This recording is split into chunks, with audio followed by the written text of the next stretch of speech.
The way you talk to yourself is the one voice in you that isn't yours. You have kept it behind a door so long you stopped calling it a visitor. Jung calls it a complex. By the end, you will know which voice is yours and which is inherited. You stopped hearing it as a voice. You call it honesty. And under its steady verdict delivered before the day begins, something in you quietly hollows out. You are about to see where it learned to speak, in a voice you know from the house you grew up in. Why the kind words you tried never once reached it.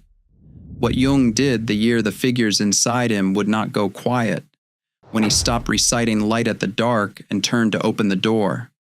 And what returns to a life when the room finally goes still. Because this visitor runs on one thing. Take that one thing away and it goes quiet. Almost everyone spends a life feeding it instead. You were never going to talk this voice into loving you. You were meant to turn around and open the door. Start with her, because it is easier to see in someone else first. She has always been the easy one, the reasonable one, the one who never made a scene, the one people described with relief rather than warmth. She lives alone now, in the house she grew up in, and she keeps her voice down indoors out of a habit she has never questioned. There is a room upstairs she keeps shut. She pauses outside it before she speaks, the way you lower your voice near someone sleeping, or someone you are afraid of waking. And a low commentary comes through that wall all day, in a voice she takes for her own thinking. You have your own version of it. You call it self-correction, or being realistic, or just knowing yourself.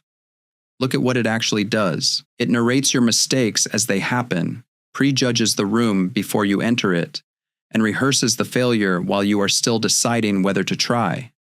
It speaks in the second person, the way a verdict is read to a defendant. You always, you never, you should have known. Here is why it breaks you so quietly. A voice you have lived beside every day stops sounding like a voice. It starts sounding like the plain fact of you, already settled, and you obey it the way you obey your own name. You do not argue with it. You live bent under it, and you call the bending your character. Jung would tell you that you are not the one talking. He calls this an autonomous complex, a fragment of the psyche that split off, gathered its own charge, and now speaks with the authority of the whole house. It behaves like a second person living behind a wall in you.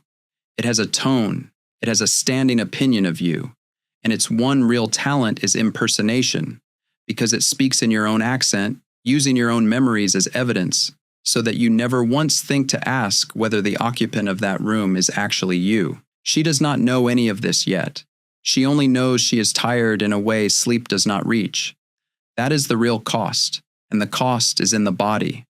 Your nervous system cannot tell the difference between a threat at the door and a low voice behind the wall calling you a disappointment. It braces for both the same way.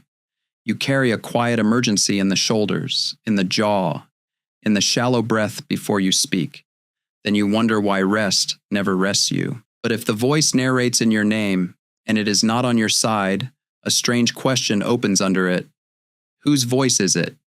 And where exactly did it learn to talk to you like this? So follow the voice back to whoever first spoke through that wall. Her father had wanted, when he was young, to be a musician. He was not. There was a piano in that upstairs room, and he sold insurance, and he was disappointed in a low, permanent way that no one in the house ever named out loud. It sat at the dinner table anyway. It lived in the set of his mouth, in the way he read a school report, in the small corrections he made to a girl who was already trying as hard as a child can try. He was not cruel. He was grieving a life he never lived, and a child cannot tell the difference between a parent disappointed in himself and a parent disappointed in her. So she took the whole weight and filed it under her own name. This is the part Jung is most precise about. He says the heaviest thing a child ever carries is the unlived life of the parent. The fear they never faced, the grief they never let themselves feel, the ambition they folded up and put away, none of it vanishes for going unspoken. It moves down the stairs into the next person. It takes a room, and it keeps talking, and the child grows up and mistakes the occupant for a conscience. You did the same. You took in a tone, a standard, a way of being watched, from someone whose approval your small survival depended on. You learned to monitor yourself the way you were monitored, because reading the room early was cheaper than being caught off guard in it. Back then, it was a fair trade. A child who can predict the mood of a house is a child who is a little safer. But you are not in that house anymore, and the watching never stopped. It moved inside and kept its old job long after the job was gone. She learned the house before she could read a word of it. Which stair creaked? Which set of the front door meant the evening would be long, and how to read the mood of a room from the landing so she could arrange her face before she stepped in. For 50 years she thought this was simply her nature, that she was a careful person, a considerate one. But it was a skill, built young, because the alternative was being caught unready in a house that punished being caught unready. She hears it plainly one ordinary morning. She drops a cup, it breaks on the tile, and a full sentence comes out of her mouth in the empty kitchen. The words are her father's. The rhythm is her father's. She's been quoting a man who has been dead for 11 years and calling it her own thinking. That is the quiet horror under the inner critic. When you agree with it, you feel honest and disciplined and grown. You are being loyal. Loyal to someone who moved out of your life years ago and left the room occupied, and who may never have meant for you to carry their unfinished business this far down the years. But knowing where the voice was born does not switch it off. She can name her father now and still flinch at the next correction, because the voice was never really running on the past. Something is keeping it fed right now, today. And there is exactly one thing that feeding cannot survive, which is the opposite of everything the healing videos have been selling you. So look at what keeps the occupant fed, because this is the strange part. The voice has no power of its own, none. It cannot make you do anything, and it cannot even make you feel anything, not directly. It runs on exactly one thing, and that thing is your belief that the verdict is true. Every time it says you should have known better and you wince and agree, you have paid the rent. You have granted it the right to keep the room. You have said, in effect, yes, you are the honest one in this house. Go on judging me. And it does. Jung watches this in the clinic and describes it without drama. A complex draws its whole charge from the ego's agreement to be identified with it. Withdraw the belief that the voice is you, and it is only a sound behind a wall in an empty room. Keep believing it, keep taking each correction as a true report on your worth, and you hand it your own vitality, day after day, to power the very thing that is taking you apart. She tests this without meaning to. One morning the voice makes its usual charge, you are a fraud, they will all find out, and for once she is too tired to argue with it and too tired to believe it. She just lets it speak and does not take it in. Nothing happens. The verdict has no teeth when she declines to accept it as a message about her. The occupant stays only as long as she keeps furnishing the room, and the only rent it takes is her belief that the voice is her. There is a subtler way you keep paying, and it is harder to catch. You do not only believe the voice, you defend it. A friend tells her, plainly and with warmth, that she was the one who held her whole family together for 30 years, and she feels something rise in her at once to correct the compliment. She has evidence the friend has not seen, and she could list it item by item. The kind words slide off because she reaches up and wipes them off herself, so the occupant keeps its authority. That is the part few people will say out loud. You have grown loyal to the verdict. You guard its right to judge you as though your safety still turned on, keeping it housed, and somewhere far back, it once did. This is why the exhaustion runs so deep. You are not being drained by an enemy outside you. You are spending your own energy, your own creative fire, to keep a borrowed accuser in residence, and then you have nothing left for the life you were actually meant to be living. The deepest tiredness tends to belong to whoever runs the largest inner court, quietly paying the wages of accusers who were hired before they could speak. And the drain shows up in the smallest, most concrete places. The invitation she declined because rehearsing the conversation beforehand wore her out before she reached the door. The small project abandoned in its second week. once the voice had priced every possible way it could fail. The years of quiet refusals that never felt like refusals, only like being sensible. That is the true expense. A whole life quietly narrowed to fit inside what the occupant would allow without protest, one sensible no at a time. So there is good news buried in this, and it sounds simple enough. If the voice runs on your agreement, then you simply stop agreeing. Stand at the mirror and recite the opposite. Tell yourself you are good, you are enough, you are loved. A whole industry is built on that one instruction, but it does not work. And the reason it does not work is the reason the title of this video is a warning and not a promise. Because you cannot empty an occupied room by sliding kinder notes under the door. Consider what the mirror method actually does. You have a live voice inside you, running its old program, and you add a second voice on top of it, a warm one, reciting love. The first voice has not gone anywhere. You have simply given yourself two. And the older one, the one with 50 years of standing, does not vacate the room because a nicer stranger has started speaking in the hall. It waits. It lets you have your affirmation. Then it goes back to work at a lower volume, and now there is an argument running under everything you do, which is more tiring than the plain verdict ever was. Jung has a name for this failure. He calls it the persona thickening over an unintegrated shadow. The persona is the acceptable face you arrange for the world. The shadow is everything you shut in a back room in order to arrange it. When you recite loving language outside a door you have never once opened, you integrate nothing. You only thicken the paint on the door, and then you call the new weight piece. The modern word for the move is spiritual bypass. It is light shown on the outside of a locked room. She tries it because her daughter gives her a book, and she was always a good student. She slips gentle new notes under the door. You did your best. You are allowed to rest. For about a week it helps, the way a bandage helps. Then she catches what she is doing. The gentle notes are written in the same anxious hand as the verdict, and passed under the same door, to the same occupant, who now has one more thing to grade her on. The critic did not resist the compassion. It absorbed it. A voice that can survive your love was never afraid of it. There is a way to tell the mask from the medicine, and it is worth knowing before you give years to the wrong one. The mask needs you to feel better right now, and it performs best when someone is watching. She catches herself passing the gentle notes along to a neighbor as hard-won wisdom, mentioning the book at coffee, sounding most healed in exactly the rooms where sounding healed is rewarded. The real work asks nothing of an audience and offers no quick relief. The mask cannot bear to let the old voice be heard at all, because hearing it would break the performance. So it keeps the hallway busy with sweetness and calls the busy hush piece. And something in you already knows the difference between a wall you have painted and a wall you have taken down. You can feel it.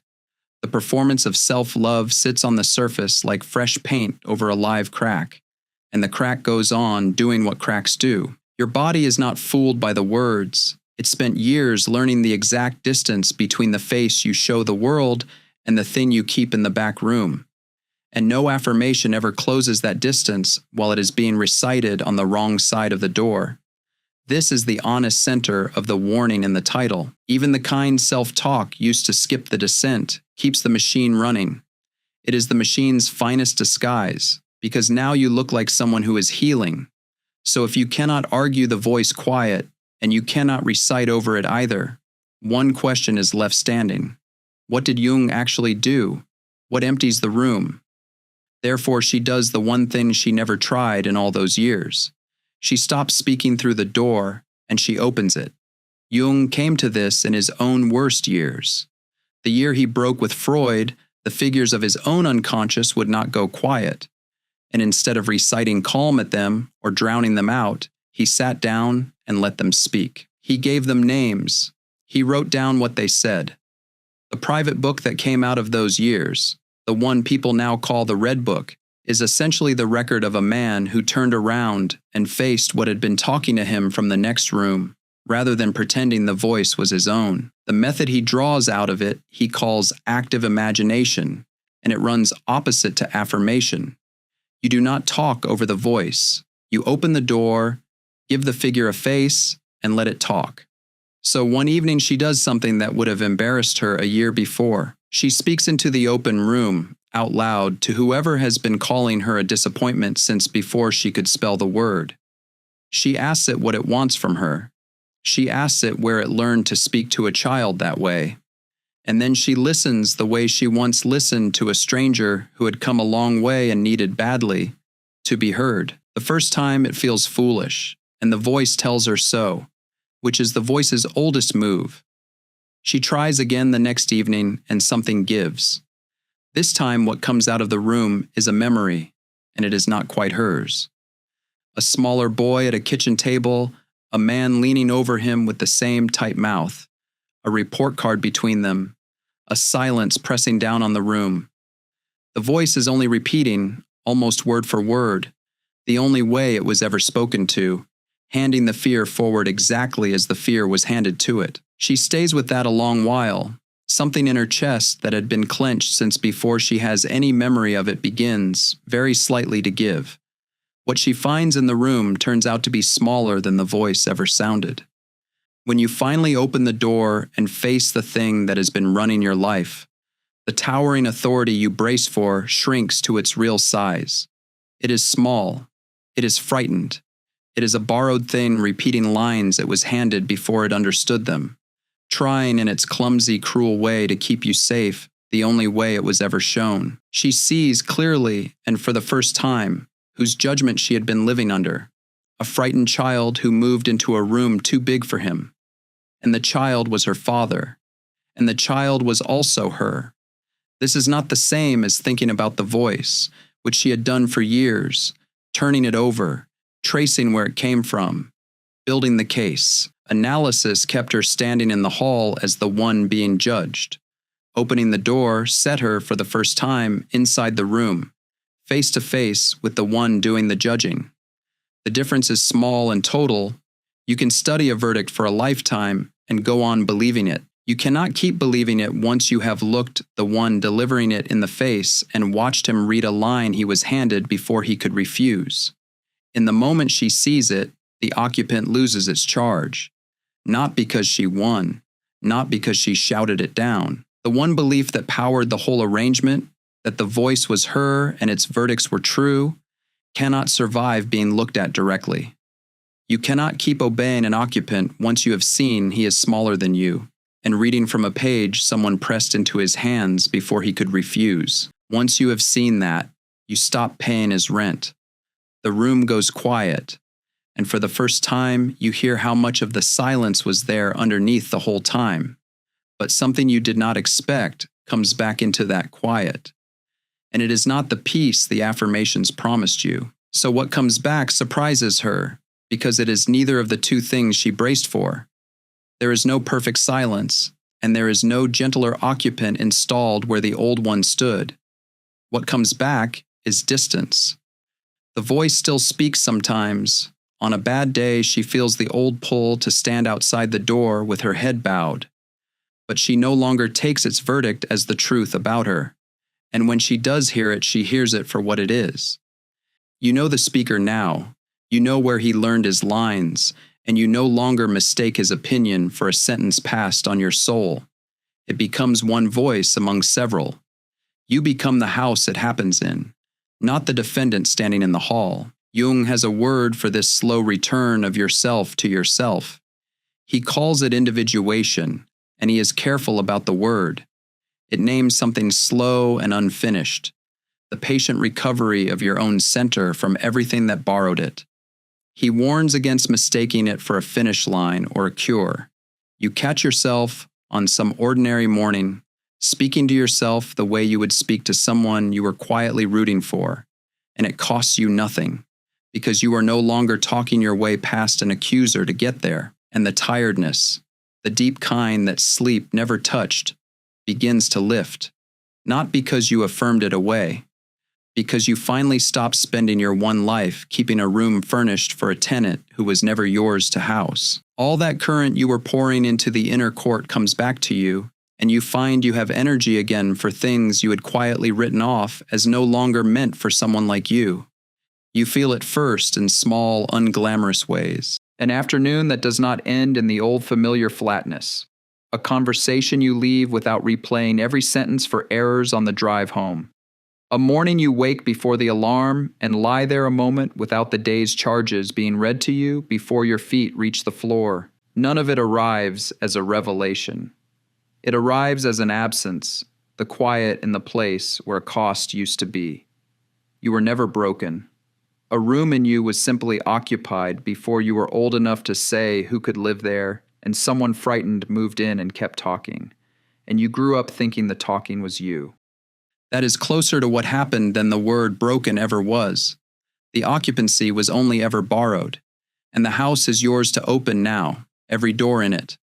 So she opens the one that was shut the longest. She has the old upstairs room aired out and the dust sheet pulled off the piano her father never learned to play. And at 62, she starts the lessons he wanted and never took. And she is bad at them, and she keeps going. The voice still has something to say about that. She lets it talk. She plays anyway, because it is no longer the one deciding what she is allowed to want.